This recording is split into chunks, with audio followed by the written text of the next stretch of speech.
तो hello friends, आज हम बात करेंगे जो जीएसटी रिफॉर्म्स हुए हैं या जो चेंजेज हुए हैं या जो जीएसटी स्लैब्स का रैशनलाइजेशन हुआ है, जो डिफरेंट जो टैक्सेशन सिस्टम है उसको सिंप्लीफाई किया है, जिसको कंजप्शन को बूस्ट किया है।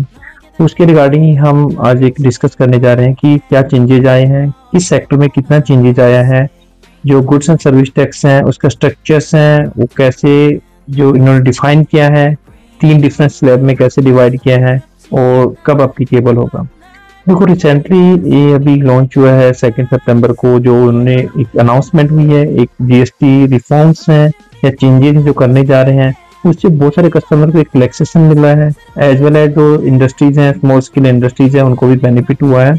और कहीं ना कहीं जो डिस्पोजेबल इनकम है कस्टमर की वो बढ़ी है, तो उस बढ़ेगी। तो उसमें जो इम्प्लीमेंट होगा, जो अप्लाई होगा, वो 22 सितंबर से स्टार्ट होगा हर एक बिजनेस के लिए, कंज्यूमर्स के लिए, across the different sectors that will be beneficial for the customer as well as जो कस्टमर्स।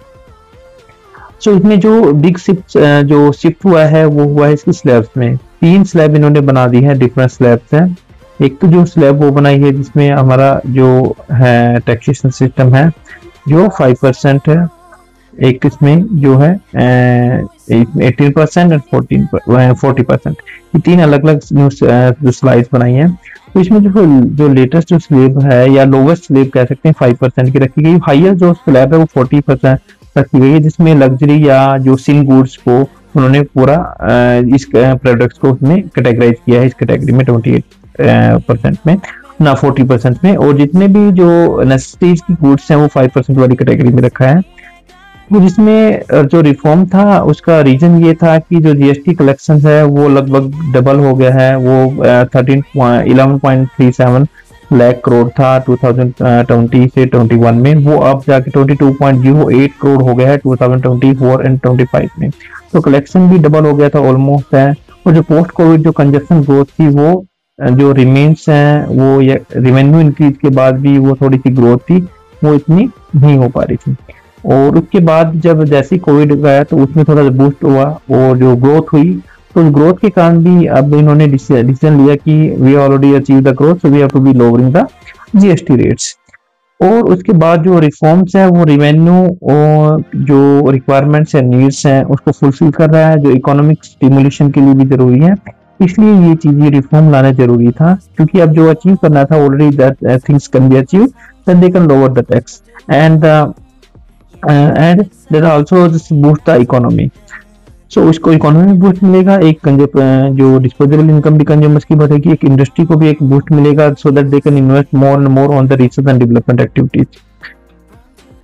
तो इसमें जो सेक्टराइज जो उन्होंने चेंजेस किया है, जैसे फूड एंड एग्रो प्रोडक्ट्स में उन्होंने जो चेंजेस किया है वो है जो डेयरी रिलीफ। सबसे ज्यादा जो रिलीफ हुआ डेयरी प्रोडक्ट्स को रिलीफ मिला है, जिसमें जो मिल्क था वो 5% से 0% कर दिया गया, जो यूएचटी मिल्क है। जो पनीर था, प्री पैकेज जो पनीर था वो 5% से 0% कर दिया गया है। एंड जो बटर, घी, चीज जो 12% से 18% था, उनको 5% जीएसटी कर दिया गया। तो लोअर रेट्स इसमें हो गए डेयरी रेट्स में। दूसरा जो रिलीफ मिला है वो प्रोसेस्ड फूड्स है। Processed foods like the chocolates होगी, पास्ता होगी, बेक्ड गुड्स हो गए, जो 18% जीएसटी था वो उन्होंने 5% जीएसटी कर दिया। उसके बाद ड्राई फ्रूट था, नट्स थे, जिसमें नट्स और ड्राई फ्रूट थे, 12% से 18% की कैटेगरी में थे, वो उनको लोअर करके, उनका रिड्यूस करके उनको 5% कर दिया गया है। तो जो एक्सपेक्टेड इम्पैक्ट है ये क्या होगा, इसका जो एवरेज हाउस होल्ड था वो अपने अप्रोक्सीमेटली लगभग 4% मंथली फूड एक्सपेंसेस बता सकते हैं, और उसकी डिस्पोजल इनकम एंड कंजप्शन वो बढ़ जाएगा, तो इससे ये इम्पैक्ट हो सकता है। दूसरा जो house hold and lifestyle goods है उस पर इफेक्ट पड़ा है। जो मोर अफोर्डेबल जो एवरीडे आइटम्स हैं, जो नेसेसिटीज के हैं, उनके लिए बहुत सारा ये बेनिफिट हुआ है। अब इसमें देखो मेजर जो रिजेक्शन हुआ है वो कंज्यूमर गुड्स में हुआ है, जिसमें कैटेगरीज एवरीडे प्रोडक्ट्स और नेसेसिटीज हैं वो इंक्लूडेड है। लाइक द पर्सनल केयर, जो शैम्पू थे, सोप थे, हेयर ऑयल थे, वो 12 से 18% की कैटेगरीज में थे, वो 5% कैटेगरीज में आ गए। एक जो हाउस होल्ड अप्लायंस थे लाइक एसी, टीवीज, वॉशर थे, वो 28% से 18% हो गए। फर्नीचर, यूटेंसिल्स, टॉयज, हैंडीक्राफ्ट जो 12 टू 18% में थे, वो अब 5% कर दिया उनका जीएसटी। तो इंश्योरेंस प्रीमियम थे, ये हेल्थ एंड जो लाइफ इंश्योरेंस बहुत ज्यादा प्रीमियम हम ज्यादा पे कर रहे थे, उसमें बिल्कुल जीरो कर दिया उन्होंने, अब कोई टैक्स नहीं है। तो इससे क्या होगा कि आपका हेल्थ इंश्योरेंस भी आपका थोड़ा सस्ता हो जाएगा। उसके बाद जो एजुकेशन मटेरियल्स हैं, वो पहले क्या था, जो पूरा 18% जीएसटी लगता था, अब इन्होंने वेरीड कर दिया, अलग अलग आइटम्स पे अलग 0 से लेके 5% के बीच में उन पे टैक्स लगेगा जितने एजुकेशन मटेरियल्स हैं उनके ऊपर। तो ये जो चेंजेस हैं ये एक इमीडिएट रिलीफ प्रोवाइड करेंगे मिडिल जो क्लास फैमिली है उनको, और एक मैन्युफैक्चरिंग सेक्टर्स के लिए डिमांड को क्रिएट करेंगे। फिर इसमें जो तीसरा जो सेक्टर है वो है ऑटोमोबाइल्स एंड ट्रांसपोर्टेशन। इसमें टैक्स कट किया गया है स्मॉलर व्हीकल पे, टैक्स रिलीफ है फॉर अफोर्डेबल व्हीकल्स पे। स्मॉल जो पेट्रोल कार थी जिनका इंजन है 1200 सीसी से कम है, उसमें 28% से 18% जीएसटी कर दिया गया है। जो डीजल व्हीकल थे जो 1500 सीसी से कम, उनका 28% से 18% कर दिया गया।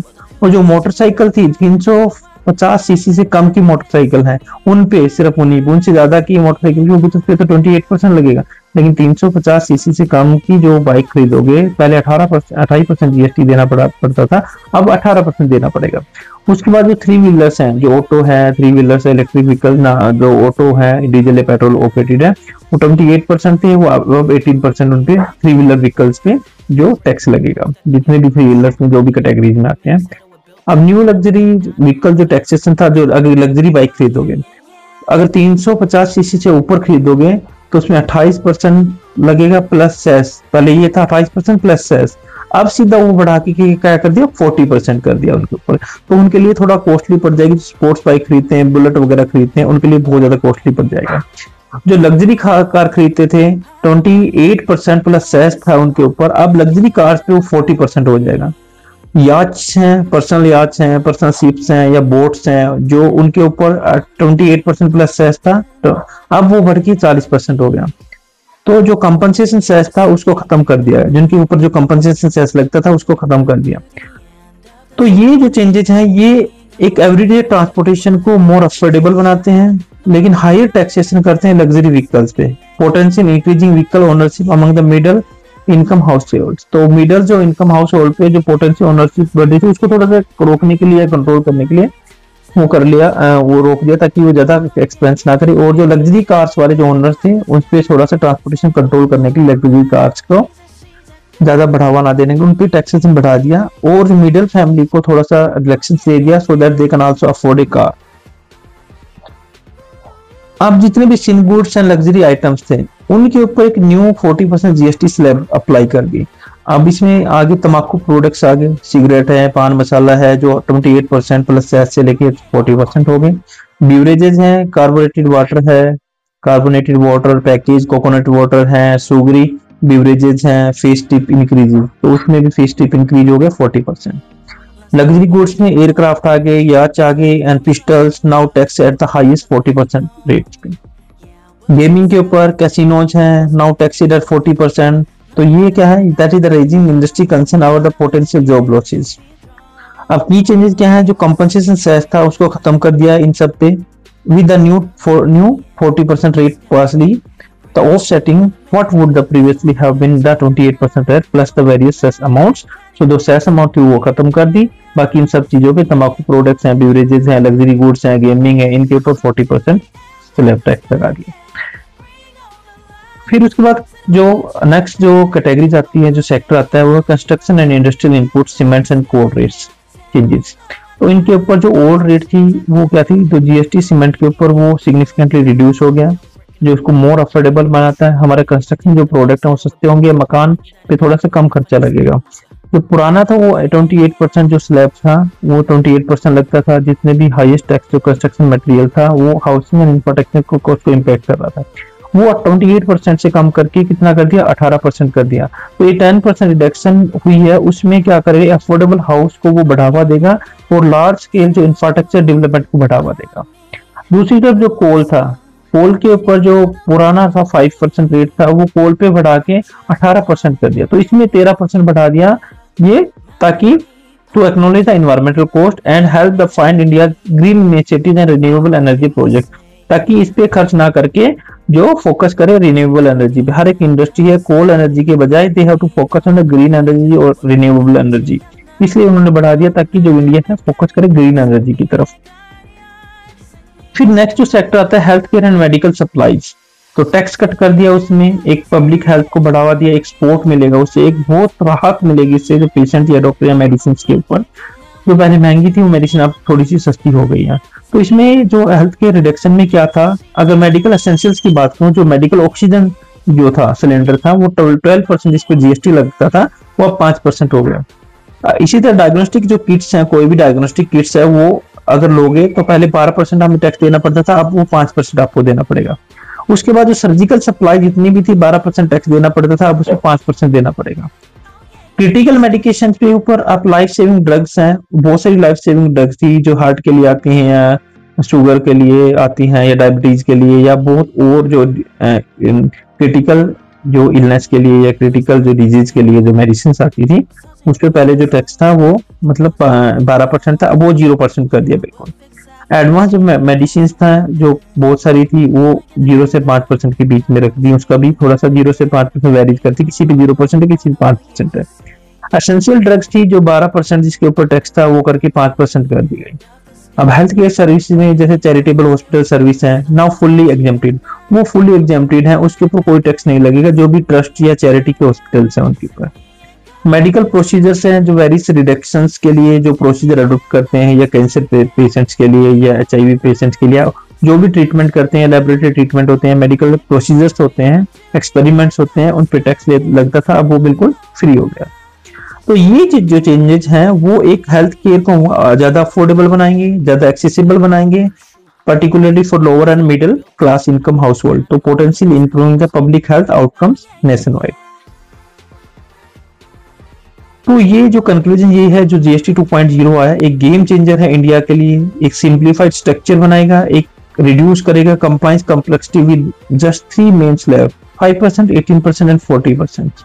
इकोनॉमिक ग्रोथ को बढ़ावा देगा, expected to reshape the consumer spending and stimulate the broader economy. Consumption को बूस्ट करेगा, लोअर टैक्स रेट है वो क्या करेगा, डेली यूजेस है गुड्स हैं उनको इंक्रीज करेगा, परचेजिंग पावर बढ़ाएगा, एक इंडस्ट्री के लिए भी एक ज्यादा डिमांड बढ़ेगी प्रोडक्ट्स की, इकोनॉमिक ग्रोथ को बढ़ावा देता है, एक रेवेन्यू प्रोटेक्शन होता है। अगर new 40% slab for the luxury and sin goods maintain the tax collection, वो टैक्स कलेक्शन को एक बैलेंस करेगा, मेंटेन करेगा, उधर कम किए हैं तो उधर से उनको ज्यादा टैक्स आ जाएगा तो उसको बैलेंस कर देगा। तो इफेक्टिव होगा ये, कब से लागू होगा ये 22 सितंबर से अप्लाई होगा। तो these reforms the balance the fiscal produce with the growth stimulus positioning India for the strong economic performance in the year ahead.